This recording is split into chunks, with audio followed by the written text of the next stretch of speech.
Why is the difference between 90 and 100 on this computer so back? I swear I did not change the volume of my voice at all.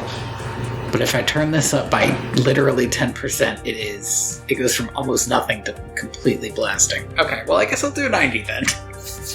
Yeah, I don't know. Audio is weird and bad. Audio's weird. And you would think after how long? I don't want to talk about it. I don't know, like 3 years. Yeah, it's still like an everlasting problem that like I feel like everything I do to make myself not blow out a microphone, like it amounts to nothing. My voice levels are just insane. It's 4 years actually. 4 years. That's good. That's a nice solid even number. Welcome to Direct-to-Video. VHS? A podcast where we pair movies like fine wine. I am your host, Tony Robusto. I am your host, Andy Reyes. Wow, you just got so much louder for me. I don't know why. This is what I mean. I don't know what it is about my voice. It like plays havoc with microphones. Today we watched Pixar's newest masterpiece, Lightyear. Yeah. That's I just like vibrated in my seat. We certainly did watch it. It was a movie. It was 105 minutes long, which is honestly, it felt longer than that. Yeah, it did. Which isn't altogether like a negative. No. But there are some parts of this movie that feel like they take a long time, and that's good. And there are some parts of this movie that feel like they take a long time, and it's bad. Yes. I am so confused. This movie hits weird, and I think part of that is because and I guess you are also by extension, so I don't know if you feel this way. Like, I'm one of the OG Toy Story kids. Okay. I can tell you the main reason this movie hits so weird for me personally. Yeah. There is a sentence at the opening of this movie. Yes. That turns it into the most buck wild movie imaginable. Mm-hmm. And the sentence claims... See, Andy had said that this was the movie that told the story of the man that the toy was based on. That was the line that was given to reporters. That was the infamous tweet. Early development, right? And that was back when all we saw was like Buzz Lightyear in a normal spacesuit, and we were like, what's happening? Yeah. Which he does wear throughout most of the movie, which is baffling. Whatever. Mm-hmm. But no, what this is, supposedly, is the movie that Andy, the kid in Toy Story, watched in 1995, which for a few reasons is crazy, that then became his favorite movie, and his favorite toy was based on, and the video game was based on, and the Zurg toy was based on. That's one of the wildest parts. That toy has a cape. Ooh, that toy has a skirt. Yeah. And Zurg was walking around with big giant robot feet, and I was like, where's his skirt? Where's the cape? He's supposed to float, I think. Yeah, like... What it felt like. This is a movie you get when a character or a franchise has been around for almost 30 years. Yeah. This is a reimagining of what Buzz Lightyear is. And that would be fine, except that they then claim that, no, this is the original. This is the one that Andy watched. This is going to be weirdly meta for me because I also go by Andy, and... It's troubling. But the fact that this is in the fiction that this movie has set up, one, it's a live-action movie, I assume, because... Like, I guess? No stylization, like, is done that makes me think that this movie, like it's the same animation. It's Pixar's animation style, right? Like, that's how they animate movies. And, so in universe, it's probably live action. Yeah, it's like, the idea being that, like, this is the Star Wars, quote unquote, of the Toy Story world, right? Which would be a little rough because it's not as good as Star Wars. It's not that good. But also, like, that's More lesbians, though. That's kind of smart, because also more people of color, which is nice. It's so weird, though, like, because... Sorry, no, let me stop for a second. This movie was supposedly released in 1995. Yeah. And there is a black gay woman, and I just don't buy it. Mm-hmm. Now, it does do the fucking Disney thing. It does do the Disney thing of introducing this very cool black gay woman and then killing her off so that we don't have to think about how gay people are a thing. But even that amount, it's just taken us as a society so long to get there. Is Toy Story's society just like that much more accepting of people? It's just a better society. Well, I think part of it is just like the reality of like making that movie today. They've made a lot of choices that I think come from a place of like, well, we want to be supportive, we want to be diverse. But the reality is that when this franchise was like imagined way back in 1995, like black people don't exist in that movie. I don't think you really ever get like any hint of a person of color until Toy Story 3. That's not coming from a place of like, you know, overt like racism, right? Like, I'm not saying that the people who made Toy Story are racist. I'm saying that they weren't diverse, and that those conversations weren't happening at the time.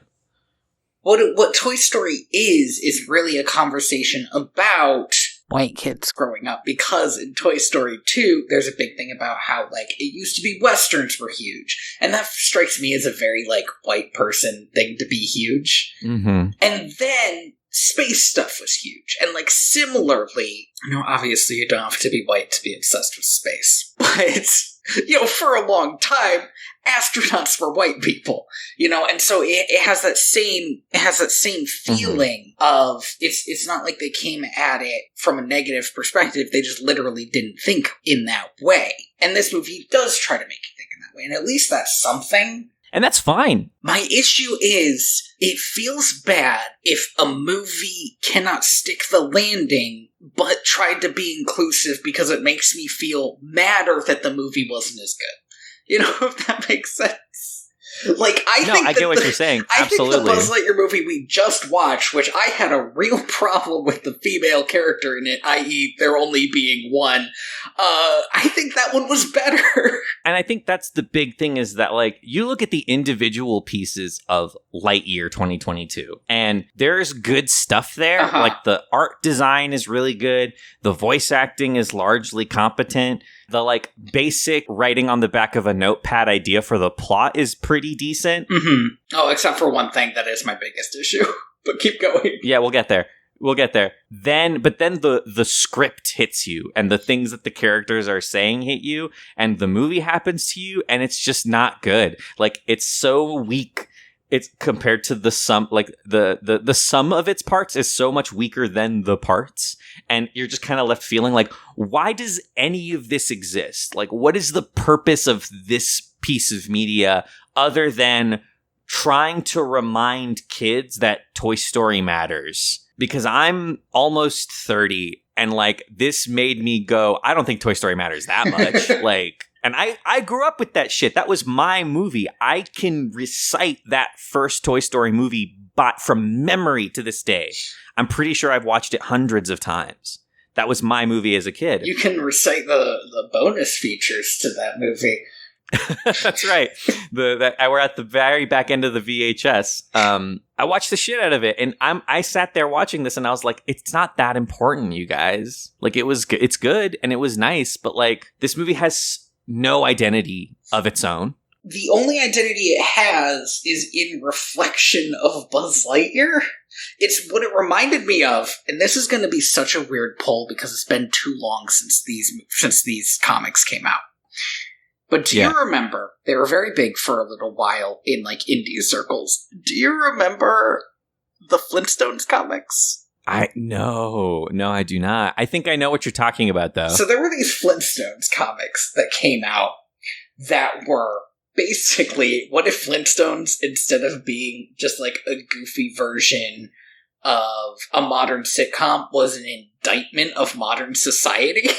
I remember this now. And it was really fascinating, and people, like, loved those versions of those characters, and I think part of the reason it worked is because those comics weren't very long running. They, like, didn't overstay their welcome, unlike the Scooby-Doo ones, wherein Velma started the zombie apocalypse, I think. But, like, yes, that's what this movie is. It's like, we are taking a well-known franchise and doing something weird with it to sort of give it some new life. And again, that would be fine, except that then they try to tell me that this is that original movie. And that doesn't make sense. Part of the problem is it's too goddamn reverent, right? Like, the reason that, like, the kind of the modern Archie comics that are also kind of doing something like that, or even Riverdale the show. Riverdale the show is maybe the least reverent to its source material. Exactly, and that's, like, if you're gonna do something like that, where you're like, I want to ponder, like, you know, like the Archie comics, I think, do this better, especially when I think Chip Zdarsky was running them. Like, he completely reframed those comics. They were in conversation with the old, like, dime store magazine comics, and, like, talking about, like, Americana and what that even means today, and, like, why do we still care about these characters? Why do we still care about, like, there's a comic where they're like, isn't this diner so fucking weird? Like, why does this diner still exist? Right, why do we hang out in a 50s diner? Because it's trying to point out something about, like, American culture, and, like, how we still cling to these symbols of the, like, 40s and through the 60s for some reason, and, like, what we need to figure out what that reason is, and that's really fascinating. And, like, it doesn't come from a place of reverence. It comes from a place of, like, this is a largely influential piece of mass media. Right. Why? Like, why do people care about Archie and Betty and Veronica and Jughead? Like, and, like, Scooby-Doo occasionally does the same thing. Like, why do people care about these characters? Like, we need to be a little meta about this, because Scooby-Doo is so weird as, like, a piece of media that's perpetuating. Teenage Mutant Ninja Turtles does this every other generation too. Right. This is Toy Story trying to do that. Like, we're gonna try to look back at ourselves, but the ground that is walked on is too hallowed. We can't be mean about it. We can't point out the ridiculous stuff about it. We can only try to patch over it, try to fix it. I think that this would have worked better as a Woody's Roundup movie, because I bet you they would have allowed themselves to let that be silly. Except that I do think a Western is a way harder needle to thread.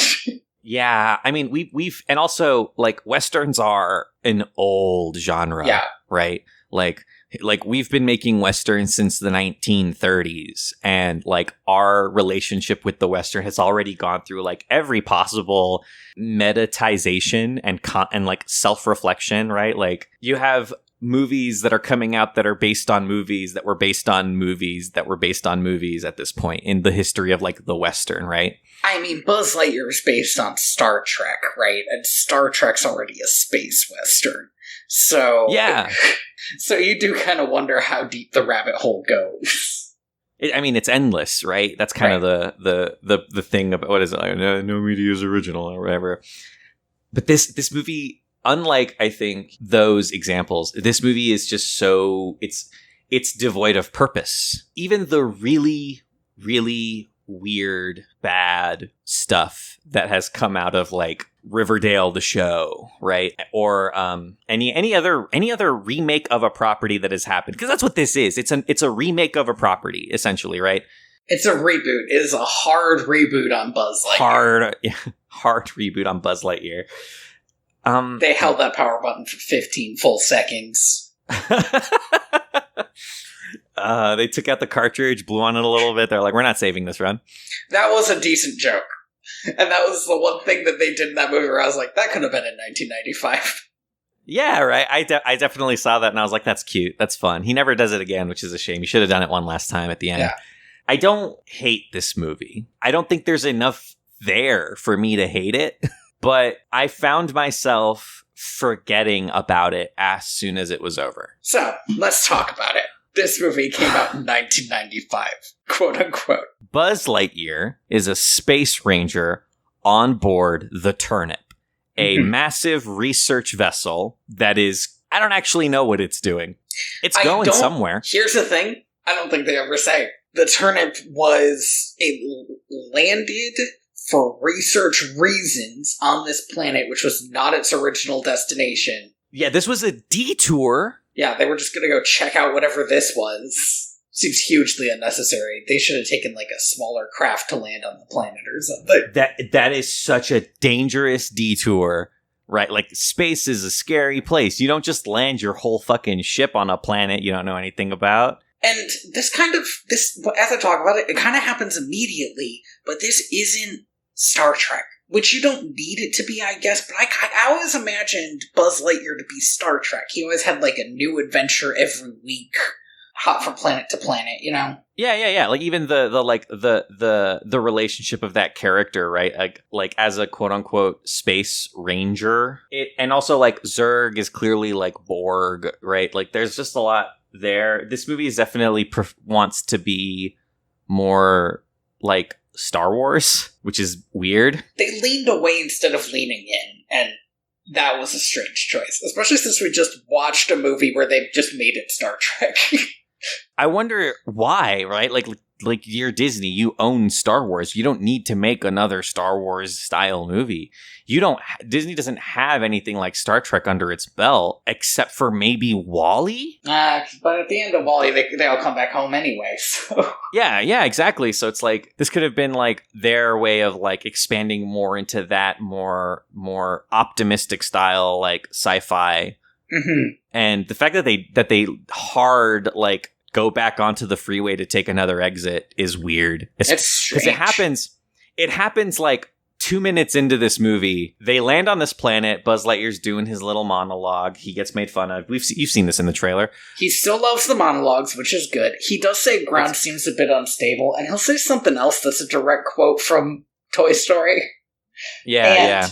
On the one hand, I found it charming, but as I kept watching the movie, I thought, oh no, he said the Toy Story quotes, but do you know what he's not going to say? Any of the Buzz Lightyear lines that come out of the Buzz Lightyear toy. Yeah. He doesn't say any of them. He doesn't say there's a secret mission in uncharted space. He doesn't say Buzz Lightyear to the rescue. He doesn't do any of that. It's because it's too hammy, right? Like, if this was like, here's the thing, and I think this is a thing that we haven't really stated. This isn't a movie for kids, oddly enough. I don't think any kid would give a shit about this movie. Not enough happens. They might like some aspects of it. It's more, and this was honestly my reaction to the trailer too, is it feels like an older sci-fi movie. In that, like, in the 50s and 60s, sci-fi movies were not really aimed at kids. Yeah. They had these, like, really high-concept ideas about, for instance, what happens if you go near the speed of light and lose years off of your life. Oh my god, we're going to talk about years this. Years off of everybody else's life. I'm so fucking mad about this, but we'll get there. Like, what happens to you psychologically if you do that? And this movie asks that question, and honestly doesn't do enough with it if it's going to ask that question. But that's heavy for a kid, you know? It's so much of the old... disclaimer, I haven't seen Star Trek. I'm not a nerd. But like... Sorry. I haven't seen Star Trek. It wasn't a part of my life growing up. That was a joke, by the way. Like, I highly respect Star Trek and what it's tried to do. I've seen the new movies. Also, Andy is a nerd. Don't let him... I just happen to be... a different nerd. Yeah, I just happen to be, like, better. Better than the gods, maybe, even. You watched the new Star Trek. You watched Star Trek Into Darkness, didn't you? I watched Star Trek Beyond by myself in the theater. On Valentine's Day, when it came out. Oh my god. And I went to the ticket counter, and I was like, can I get a ticket to Star Trek Beyond? And the guy was like, 2 tickets? And I was like, no.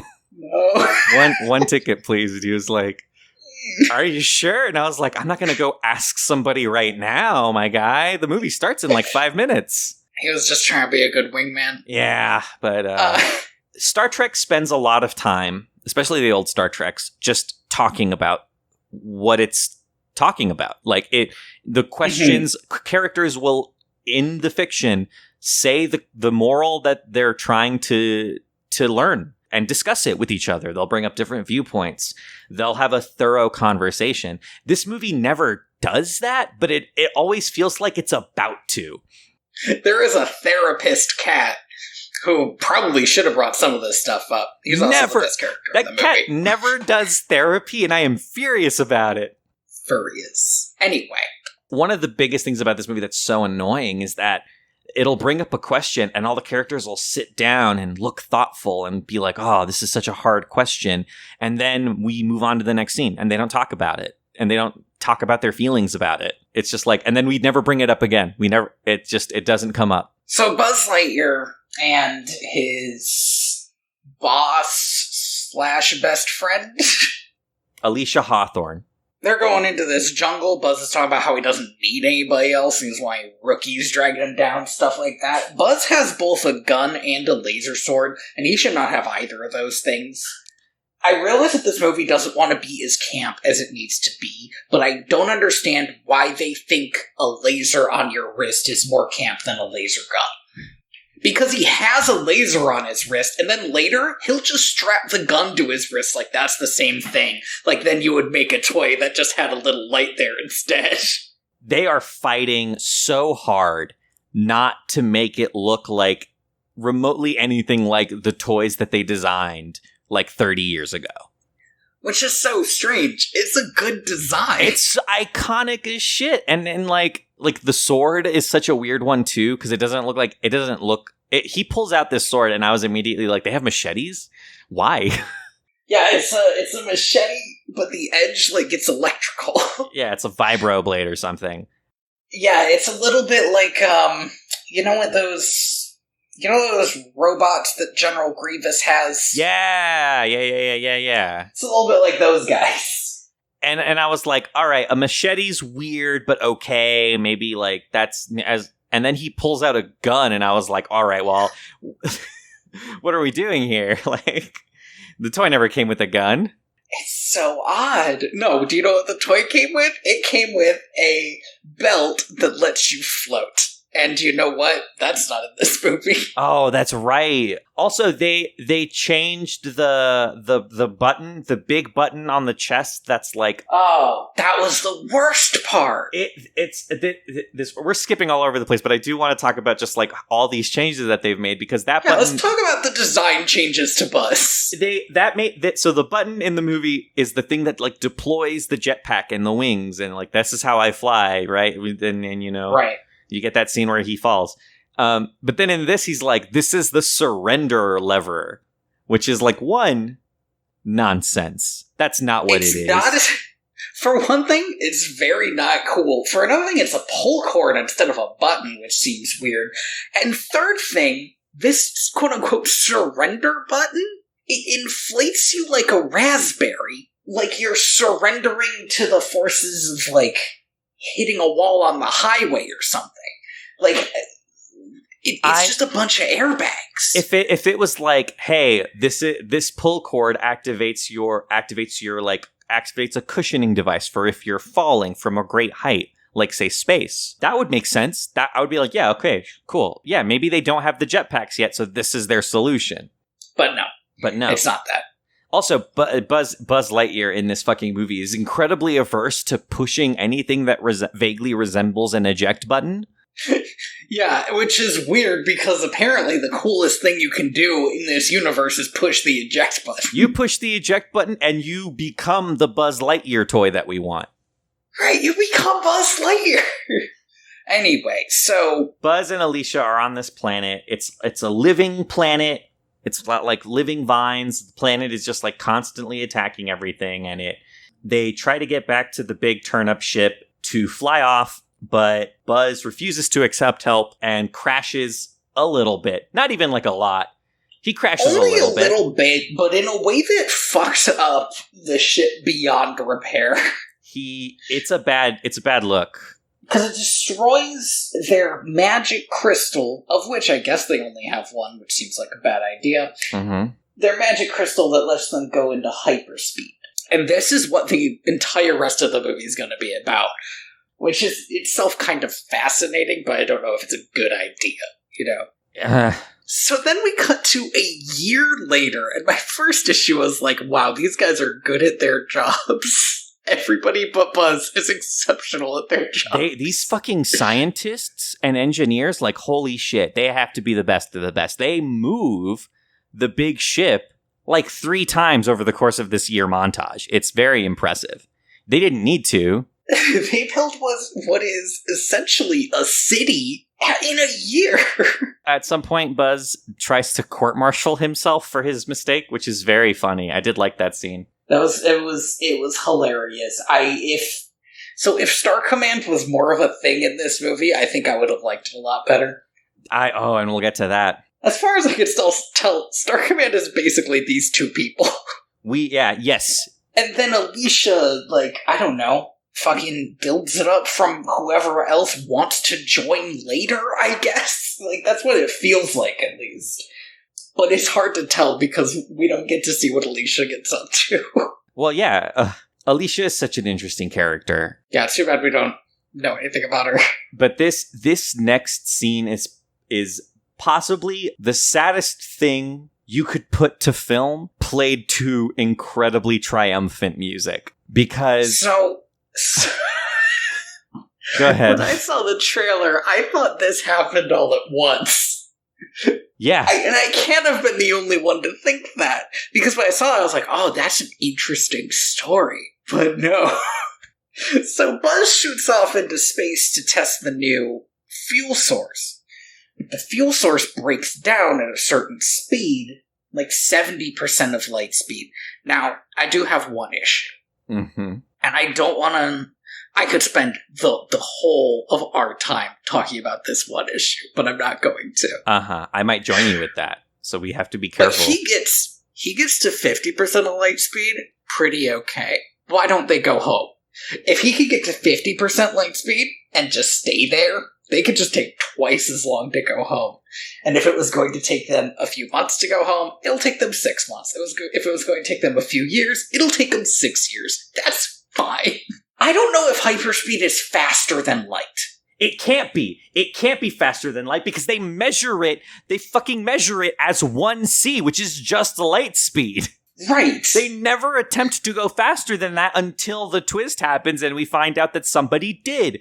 But also, these motherfuckers are scientists. They're engineers. They're space travelers. They've been traveling in space for God knows how long. They're space travelers. And they're fucking space rangers, and they don't take into account time dilation and relativity when they run this test. Everybody is surprised when Buzz comes back, and it turns out that 4 years have passed in real time, but for him it was only 4 minutes, because they didn't fucking think of relativity. That's the one thing you think of. And do you know what was really irritating to me? I had assumed that if the fuel works, then, I don't know, maybe it takes you outside of space. You know, like... Yeah. Like hyperspace or Z-space or however, whatever other sci-fi things do this, right? Yeah. I thought it takes you outside of space so that you don't time dilate. But here's the thing, it doesn't, because he does get a perfect fuel source, which means this is a known thing. They all should have known about this already. Here's my thought on it, is one, at the beginning of the movie, they are in suspended animation, right? They're cryostasis and shit. And we never know why. Because if it's just to land somewhere and build a colony, then they did it, and Buzz can chill the fuck And he out. can chill, yeah, and he can fucking calm down. But I'm wondering, he tries very hard to get them home. Are there other humans wherever home is? Because that feels important. Are right? they all the humans? This is the problem, right? Is why are they fucking out here? Why does and Buzz and Alicia keep talking about we're the only 2 space rangers on this entire ship. We want to go back and be space rangers again. And it's what does that mean? What does that mean, Buzz? Because we don't know anything about this world that you've left behind. The only thing we know is this planet and the fact that everybody else seems to be pretty cool with staying here except for you. Well, I calculated it at the end, and he has been on the planet trying to do, or mostly off the planet, right? Flying around, trying to do his job for 2 weeks. Yeah. And everybody else has been here for 60 years. So they've been they've gotten that first burst of we need to get out of here out of their system. Well, but you also mentioned earlier, right? Like 0.5 C isn't an insignificant amount of time. They could have put everybody back on the fucking turnip and launched at 0.5 C and just put them back in suspended animation. That would have been fine. I mean, I don't think there's a number that would make it ridiculous. Because, like, there's no way it's going to take them 500 years to get where they're going and they can't do it in 1,000. Because that's just not feasible. That's not how they're moving. They are, sorry, I just remembered. I think at the beginning of the movie, they are 47 light years away from wherever it is that they started. Are they trying to go back? I don't know. Okay, no, sorry. It's 4.2 million light years away from where they started. I am sorry. What are they doing? Like, it just doesn't make. And the last thing I want this to be is just us like talking about this forever. But this is the entire plot of this film hinges on us understanding this, and the basic math is so fucked up.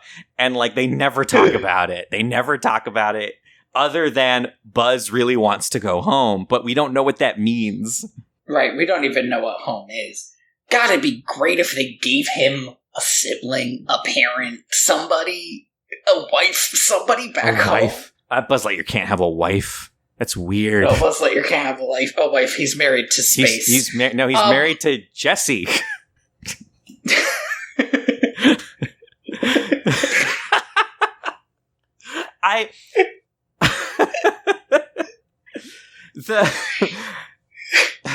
But so this is a fundamental problem with the entire the entire point of this movie, which is what Buzz Lightyear wants doesn't make any sense. And that will become a huge problem later, right?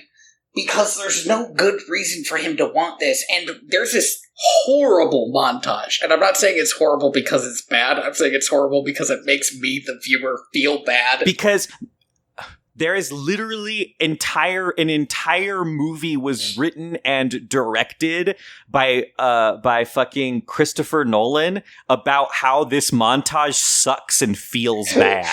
So it's Buzz Lightyear. He's doing this for, I said it was about like 2 weeks, right? And every time he goes out there, like 4 more years have passed. So like he goes out there and Alicia's pregnant. And he goes out there and comes back and, like, he sees her kid. And then her kid is graduating from college. And, like, he keeps... They have a college now. He keeps doing it. And he is... Yeah, they have a college now. He keeps doing it. And he is just, like, so beaten down by this experience and is so clearly awful. And we're seeing everybody else get on with their lives. These bombastic fucking trumpets are playing the whole time, which is very, like, dissociating. Yes, it's very odd. And then in the final scene, he comes back and Alicia has left a holographic message for him explaining that she's going to die before he gets here. There is a movie that I don't recommend anybody watch, but if you are in the mood to see this done well and also see this be the focal point of an entire movie, I think it's called Voices from a Distant Star. It is this. But you know, it's doing its own thing. It was written and directed by Makoto Shinkai, who I believe was the Your Voice guy. Oh, or okay. Your Name. Sorry. Your Name. Which is fantastic also. I wish I had just watched Your Name. I didn't know that was on the table. Oh, yeah. But, like, this is the saddest fucking thing that can happen to a human being. Like, Buzz has made a sacrifice that no one asked him to make and has gained nothing from it. It does seem like they haven't made any progress in the 40 years he's been doing this. Oh, except one person has made progress. So we need to introduce the best character in this movie, who is way overpowered. So actually, Socks is going to be... I love Socks as a character. I think he's a lot of fun. I think he's the only thing that breathes life into this movie. Yes. But there is one big problem with Socks, which is Buzz Lightyear hates autopilots. Yes. But Socks could totally fly a ship.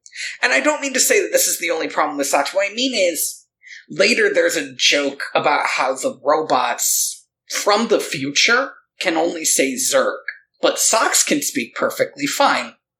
So there's this weird issue of Socks being a sidekick character has made him more powerful than any other piece of technology. Socks is a robot cat, I feel like I should say. He's a robot cat, he's a therapy cat, and he has a fully sentient artificial intelligence in the body of this robot cat.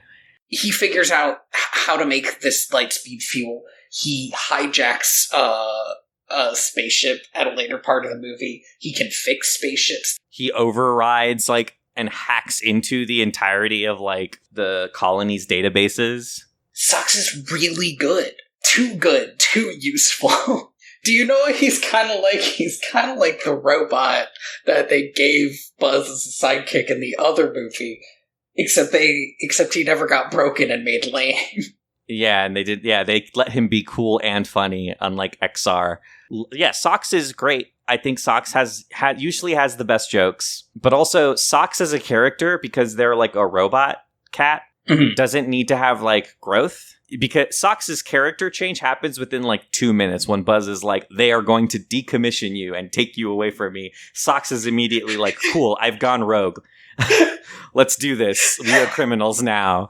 Which immediately answers the question, why were they decommissioning? Yeah, absolutely. Apparently all of the... And there was not gonna lie, there was a hot minute when I was like, oh shit, do you... I bet the Zurg is gonna be Socks a decommissioned... Yeah, a decommissioned Socks. That would be great. That would have been a better... That would have been something. That would have been a movie. So yeah, they have to, because this new guy who's running the...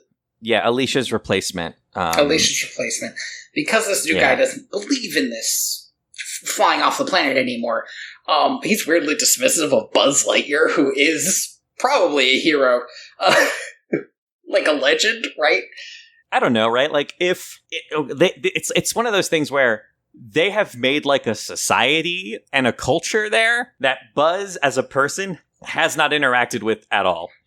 I know, but that would sort of make him a legendary hero character to me. It's there's this guy, imagine if Buzz Aldrin was always I'm gonna keep going to the moon. I'm gonna keep going to the moon. Okay. I don't know, I feel like it could be something. But here's the thing, he's very dismissive about this. He doesn't explain his reasoning as to why they should not leave the planet. I mean, Buzz never explains why they should, right? Right. So this could be a fight. This could be an argument, which would be more interesting. But it's not. They could talk about why they feel this way, maybe? But they don't. And so Buzz just steals a ship with Socks. I do like that Socks being decommissioned is the thing that pushes him over the edge. Socks is a straight up G. He was instantly ready to betray. Yeah, ride or die. And so they go onto the ship and they test out. Socks has figured out the perfect formula for making hyperdrive fuel, by the way. Buzz told him to work on it instead of giving him therapy for the last 40 years. And so they go into space, they test it, and they do it. They get to light speed.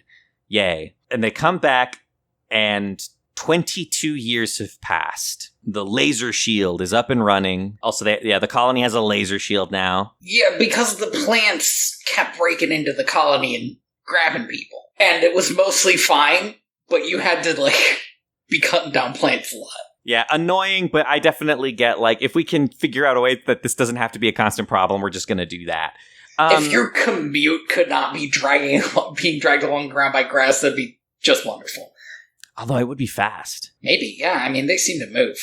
They're pretty smart. I can't believe they didn't try to, do some sort of, ecologically friendly integration into this planet's ecosystem, but whatever.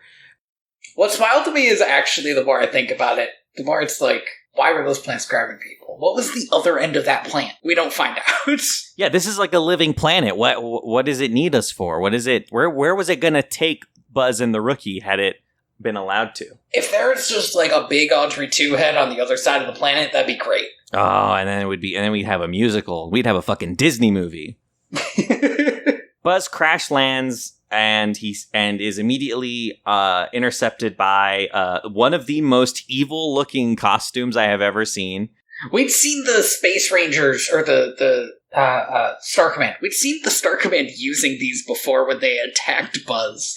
But yeah, they're pretty spooky costumes. It's straight up like, if you've ever played a cyberpunk game where you have, like, faceless Nazi cops, that's what these look like, and they're the good guys. Well, they're not the good guys, but they're... But they are! There's one scene where it's like, oh, maybe these are the bad guys, and then it's done. And then, like, no, they're the good guys. They're called, like, the Z Squad or something like that, which is, like, why would you do that? I assume they're the Z Squad because all the other squads have good letters. A through Y have they're been like taken. The last ones. But I mean, it's there because you're supposed to be like, oh, are these gonna be like working for Zurg? But no, it's a lazy fake out. No, this is some royal mystery tier. Yes, absolutely. We find out that this person in this incredibly evil-looking costume is Izzy Hawthorne, Alicia's granddaughter. Mm-hmm. And Buzz is immediately like, great, this is awesome. Let's work together. And also, what is happening? And what is happening is there's evil robots that just say Zurg. That's it. That's all we know. Yeah, they showed up like a couple weeks ago, and we call them Zurg because that's all they say. And they have been attacking the colony since then, and we got stuck out here, and that sucks for us. But we have a plan to go up there, blow up the ship, and save everybody. And Buzz is like, fantastic, let's do this shit. But it doesn't go according to plan. Can I say this? So my main problem with the Z Squad is that only Izzy is important to Buzz or the plot. And, like, as a character, she's the only one who's even a little bit interesting to me. But my main problem is it's been about half an hour, maybe a little more. We're, like, halfway through this movie before we meet Buzz's team for the movie. Yeah. And that's too long. We don't have enough time to get to know these characters and then go on a space adventure. And the real fucked up thing is that we are still going to take the next 30 to 45 minutes left of this only 105-minute runtime. We're going to take another 30 minutes of it to try and do the, like, stock standard plot you would expect out of this cast of characters, which is Buzz doesn't believe in them. They let him down. He yells at them. Everyone's sad. He apologizes. And now we're a team and we get to work together. Except actually we do that like 3 times. There is an extremely, I would say, offended by the extremely ham-handed line, we don't need you to save us, we need you to join us. Because I was like, you can't just tell me what you, like, you can't just wrap that up in a gift basket and just give it to me, movie. Yeah. You have to let the subtext be subtext little. And the thing that bothers me is that Buzz Lightyear of Star Command did this, and maybe did it better. No, it definitely did it better, but, like, right? Like, that's what's the frustrating weird about thing. it. People definitely didn't work as hard on that movie. There's a little bit of freedom, right, that comes with, like, well, we're just making, like, a dumb Saturday morning cartoon. No one who matters, no one who has money is looking at this thing we're making and going, well, you can't do that. What about the brand? And so they were allowed a little bit of freedom, and maybe it could have been, maybe it breathed a little easier. Also, this movie doesn't have aliens in it, and I don't know. That's fucked up, right? Like, that's weird. But it does have a galactic alliance, apparently. How? Where? I haven't seen it. Prove it to me, the viewer, that this exists. Zurg is also not an evil emperor. He's not. He's like maybe an evil captain. Tops.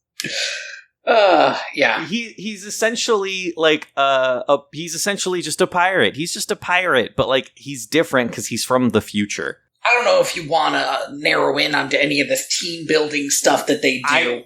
I genuinely don't give a shit about it. It is not good. Like, but like their ship blows up, they have to get another ship. They fly that ship, something, and that blows up. It's fine, whatever. And then Buzz gets kidnapped by Zurg, and everyone's sad. And this is the thing. This is the thing that the movie's been leading up to, and it shouldn't have taken us this long to get here, but we need to talk about it now. All right. Let's hit it.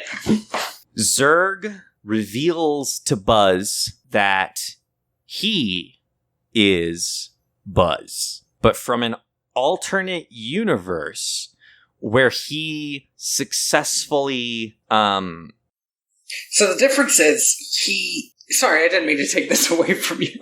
No, go for it. So the difference is he did that final test correctly. He landed, he's like, I did it, I can finally get us home, and he is subsequently arrested by Star Command, except he's not, because he just blasts off and away and flies off again. Because he did steal their ship. And honestly, he should have been okay with the repercussions of that as long as it got his mission finished. That's why I thought we were doing, but it's not. So, he's so mad that he shoots off into space and goes so fast that he ends up in the future, finds this ship, this one, that's just, the inside of it's the Death Star, and the outside of it is a generic bad guy ship. It is the most evil-looking Halo-ass ship I have ever seen. And he's like, well, I guess this is mine now. He finds the ship apparently empty and just takes it? I know I've already asked this question before, but what was it doing there? Why was it empty? I want more of this stuff. It just all seems so stupid and coincidental. Because the Zurg armor is just a thing. By the way, all the robots say Zurg because they're trying to say Buzz, and you're supposed to believe that they can't say Buzz. He says that, they can't say my name, so they just say Zurg, and I was like, what? Nothing in the words Buzz Lightyear has Zurg anywhere fucking near that fucking quadrant. You are so far away. This is the laziest excuse for this. Yeah, no, it's miserable. So then his plan is he goes back in time. This is as far back as he can go because he broke his time stuff, his light speed crystal. And we saw the computer that had calculated it was broken earlier. Except that the cat's also a computer, and he figured it out once, so you would think he could just figure it out again. It's not. He could have just figured it out again. It only took him 42 years or so. Like, you've been spending... Why hasn't the cat been working on this? You still have socks. Evil future socks. Well, future socks. Or future socks. So... Future Buzz, or as I will call him, Zurg, because the movie has decided these are two different people, arbitrarily, and later Buzz is totally okay with killing him twice. Man, Buzz is so quickly is like, yeah, I can fucking kill this guy. He's just me. And like, I get it. I'm there with you, but the movie again spends no time with this decision. It's just, well, this is where the movie... Listen, we have to kill evil Buzz for this movie to go anywhere. Also, nobody else figures out that that's what's going on. It's kind of important that they don't, I think. My trust in Buzz Lightyear would erode immediately. It's bananas that this movie gets away with and no one knows what actually happened. Buzz gets to just live with that until he dies. I almost erased the past, and then I killed myself, and didn't. So Zurg wants Buzz to join him because they have the same thing. They want to rewrite all of their mistakes. But Buzz is like, wait a second, but these people have had lives this whole time. And fucking yeah, they did, Buzz. I realized that 15 minutes into the movie. Where have you been? Dude, there was a montage about it that you were a part of. You didn't realize it then? It was so irritating that this is apparently the lesson he has to learn. Because, yeah, man. And that's it. That's the big question of the movie. We're done. No other character growth happens to Buzz. He never even really, comes to accept rookies. I guess the real question, the real message of the movie is that you have to, accept your mistakes, because everybody has a thing in their movie where they're like, oh no, I made a mistake and now I'm a failure. And somebody else has to be like, no, you're not a failure. You have worth. I guess that's it. But frankly, for a movie about, space fighting? That's... yeah, and like defeating an alternate future version of yourself who's evil and watching your friend grow old and die. It's some real like 5-year-old kindergarten shit. Yeah. To be like, and also it's okay to make mistakes. But yeah, Zurg is lame. Zurg is off model. It's so close to being a good idea. And I get it. You couldn't make it his dad. Because, I don't know why you couldn't, but you couldn't. Because they refuse to be that camp. They don't want to deal with it, but they should have made it his dad. It should, and you guess what? That would have been another question that I wish I had the answer to. Like, what the fuck? Do you know what happened? I had an amazing feeling in the first half of this movie. An amazing feeling. Where I was sitting here, watching Buzz's best friend get old and live a life entirely without him. And he was just right across in the apartment, and he never interacted with her because he was always shooting off into space. And I was thinking, this is some deep emotional shit. And later, Zurg's gonna show up. And they managed to ruin that feeling. I loved the idea of, like, this is the dumbest, like, this is the most miserable, saddest crap. And later and at some point, an evil galactic emperor is going to show up. With 3 guns on his hand. And he's going to be like, I'm going to take over the galaxy, and that includes this planet. And it's like, curse you, Buzz Lightyear. Yeah, how is Buzz going to get out of this one? Right. I wanted the catharsis of, like, then this becomes a dumb movie. You had that feeling of that one person who wanted to watch Godzilla on a plane, but accidentally watched a romantic comedy. I am so psyched that you thought of that too.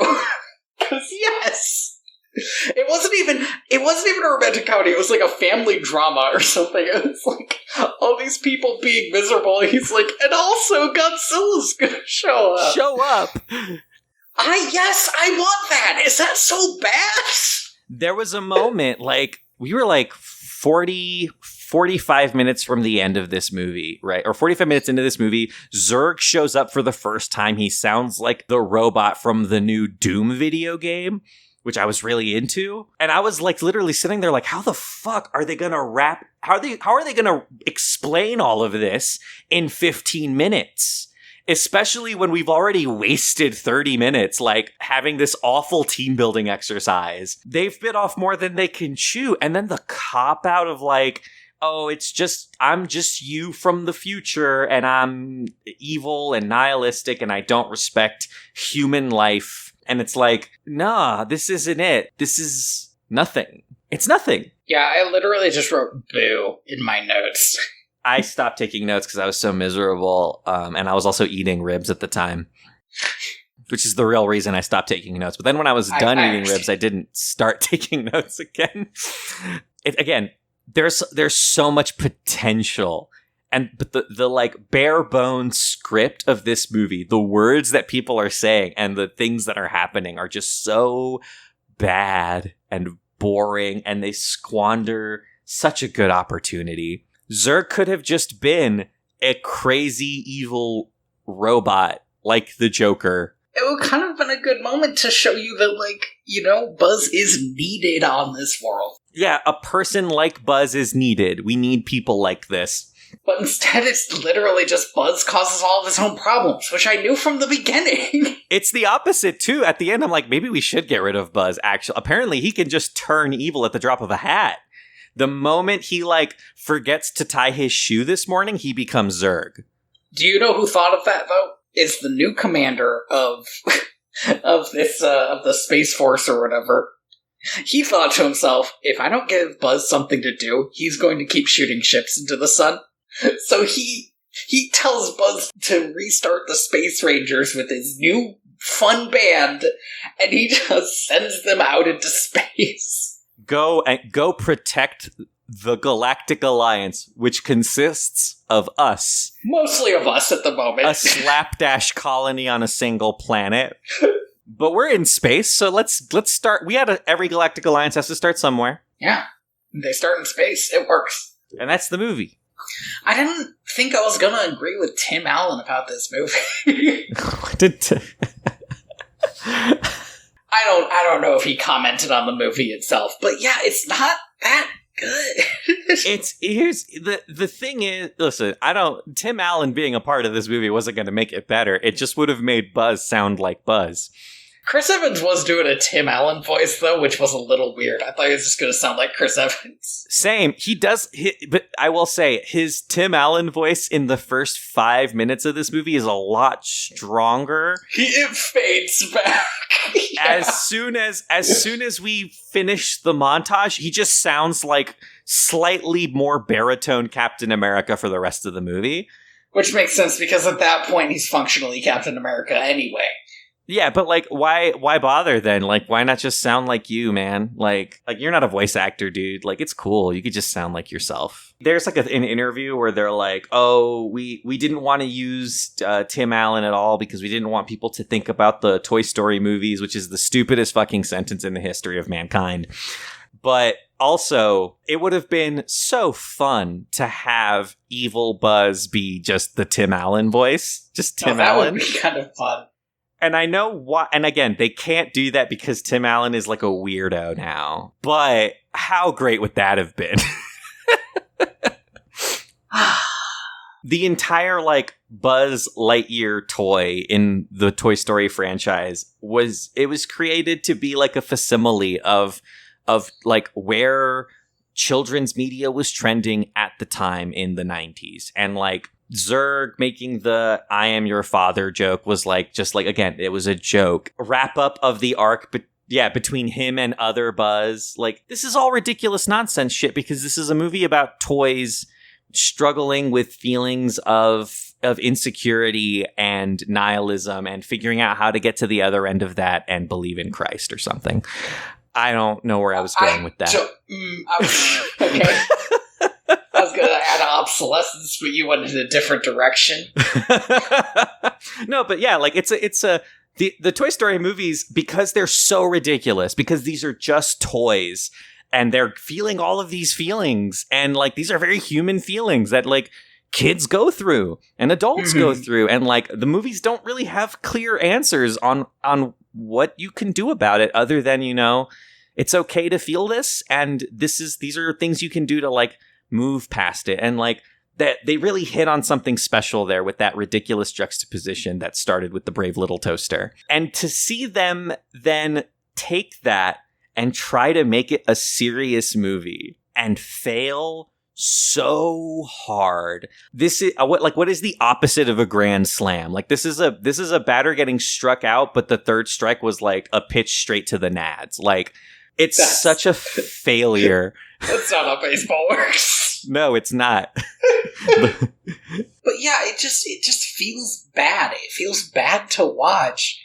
And I honestly don't know who it's for. I assume it's for like a new generation of kids, but I don't think kids would enjoy it as much as they would if you just put on a Toy Story movie. Yeah, and like if your kid doesn't give a shit about Toy Story, why would they give a shit about this movie? Like, there is so much science fiction content out there for kids. Mm-hmm. I mean, this movie aesthetically, this movie looks pretty cool. It's like, it has that like crunchy tech that I like. Sort of space 80s. Yeah, it's like really living in that moment aesthetically, and like but like again, Star Wars exists, like, right? Like we don't need more of that. Why wouldn't these kids just watch one of the 5 million Star Wars shows that exist? Mm-hmm. Why would they watch this? Unless they cared about Toy Story. But if you did care about Toy Story, this is a miserable time. This movie cost... Oh, you did find something. I did find something. What I found out is ridiculous, that this movie cost $200 million to make, which is an insane amount of money. And it made worldwide in theaters made $222 million. So it was a success, but they wouldn't call that a success. Yeah, in terms of like Disney, that's a hard F failure. Like, they were expecting this to be a $1 billion movie. Well, gosh, maybe if there was something in it for kids. I mean, frankly. More so than anything else, it made me want to watch WALL-E again. I think I have a few of the same problems with WALL-E, honestly. But WALL-E has like a a reason to exist as art. Well, yeah. Wally also has a moral to it that that Lightyear doesn't. Wally has a very actionable moral, a very useful moral about environmentalism. Yeah, and like also like Wally is saying like Wally also because of how its story is structured has a lot to say about like love and like why it matters. Like I do have to tell you this because I don't know if you know, because this took me by surprise. There is a post-credits scene for this movie. So I did know that, but I only found it out because I turned this off during the credits because nothing really was happening in the credits. Yeah, same. I found it out because Jamie was on the TV tropes for this movie, and she found it. So apparently there are like 3 post-credit scenes. Are you shitting me? That's what I read. There are like 2 jokes and 1 reveal that Zurg is still alive. Whatever, shrug. That is ridiculous. I mean, like, yeah, I guess that definitely proves to me that they were expecting this to be a franchise potential. Well, it wouldn't make any sense if there was the video game where Buzz Lightyear fights Zurg if Zurg was dead. Okay, yeah, I do want to go back to the beginning, right? Like, this is the movie that convinced Andy he wanted a Buzz Lightyear toy for Christmas.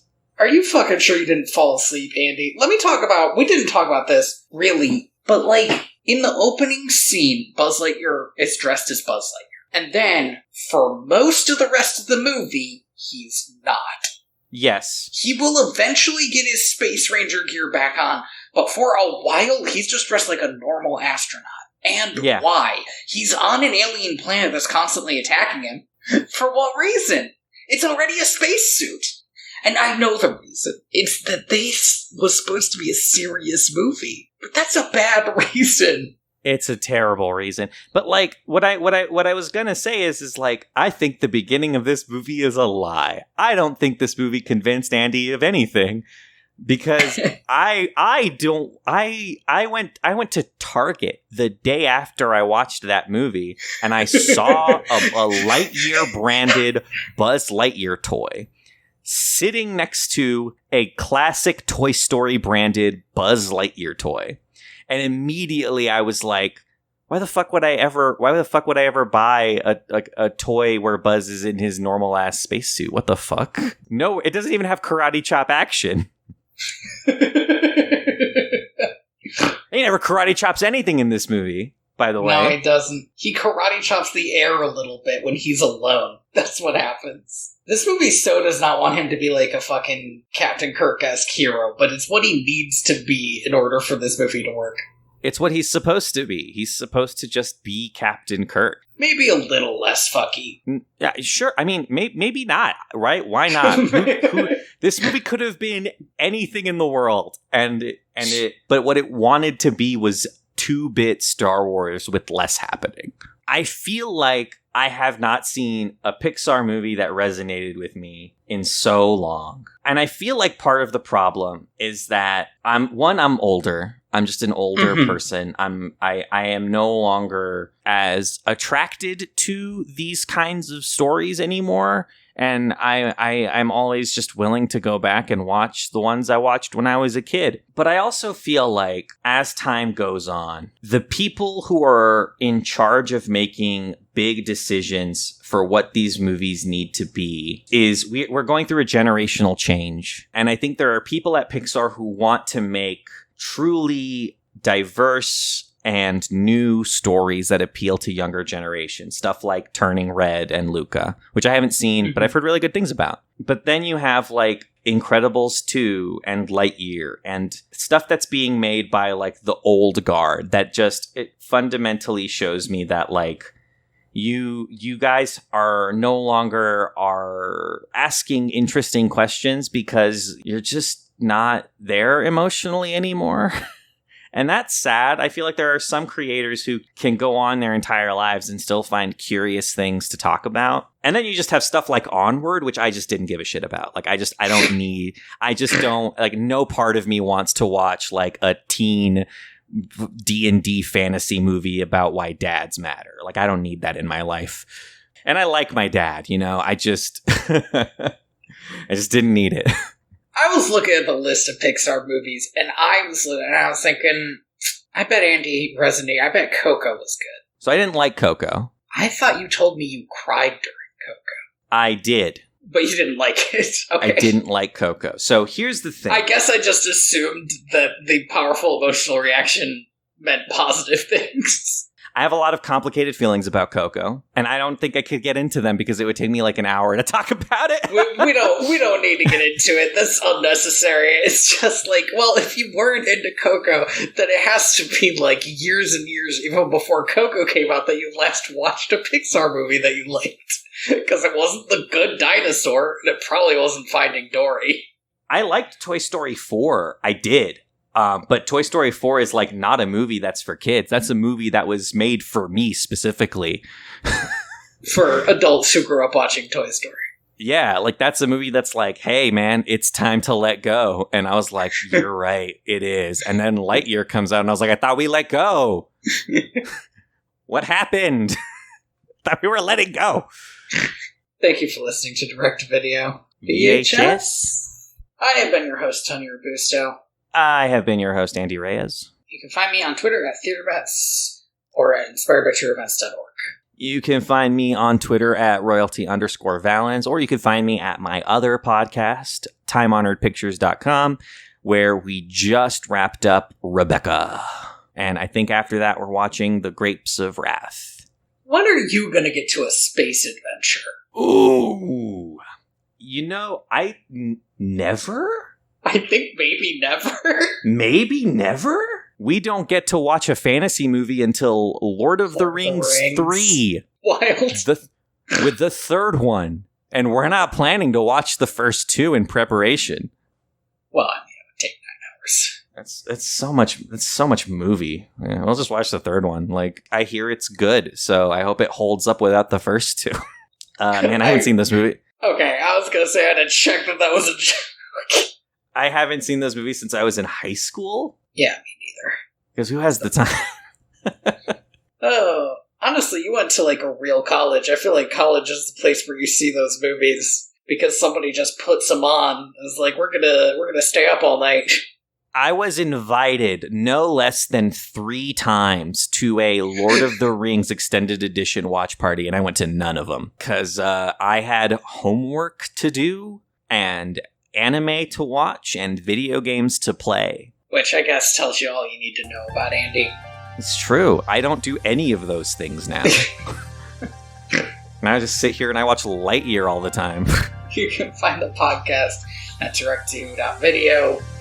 You can leave us a review on iTunes. We appreciate 5 stars. Or whatever your podcatcher is. That's not iTunes. If they have reviews on those, probably they do, sometimes, somewhere. I know Spotify does. They have like a thing, like a thumbs up or something.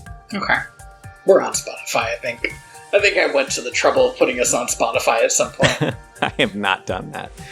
I just started using iTunes as my podcast app, and it's terrible. I hate it so much, but... Yeah, don't do that. But the other one wasn't getting updated anymore, so it didn't work. And thank you to Roosevelt for Planet E off the album Trappist 1. Trappist 1. I thought this was going to be more fun than it was. Yeah, me too. This was surprisingly a bit of a letdown. I want to say, I was ready to enjoy this movie. Yeah, same. I wanted to like it. I've been hearing some bad stuff about it, and I figured it was mostly, like, passive-aggressive people who wanted just another Toy Story movie. But it just wasn't good. Yeah, I hadn't even heard anything about it. I was just like, oh, wow, this movie, like, came and went. That's not good. What are we doing next time? Can we do Hercules now? I was gonna ask if you wanted to do Hunchback. Ooh, that's also a good one. Back to the roots. I'll tell you the problem with Hunchback, and we're gonna obviously get into it when we get into it. But, you know what? Why don't we stop the podcast? Yeah, I was gonna say, I'm gonna watch it, right? Let's watch it. Let's watch it. I am the ghost of John Smith. Ooh.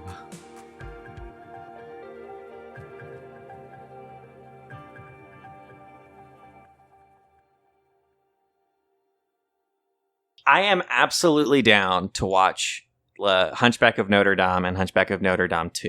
At least Hunchback of Notre Dame 2 is going to be terrible in a way that is, like, laughable, right? I hope so, but I also, like, I haven't seen the Hunchback of Notre Dame, I think, ever. Really? Yeah, and you would think, right? Because, like... Because I've met you, yeah. Yeah. Because we do this podcast together. Yeah, because we do this podcast, and also just, like, I watched so much Disney shit growing up. Mm-hmm. But, like, I don't think I ever had any interest in it. Well, that's fair, because, and I want you to be able to form your own opinion, but I think it's kind of a bad movie. I mean, if you're a Catholic in the United States, you were either obsessed with that or Prince of Egypt, and I was the Prince of Egypt kid all the way.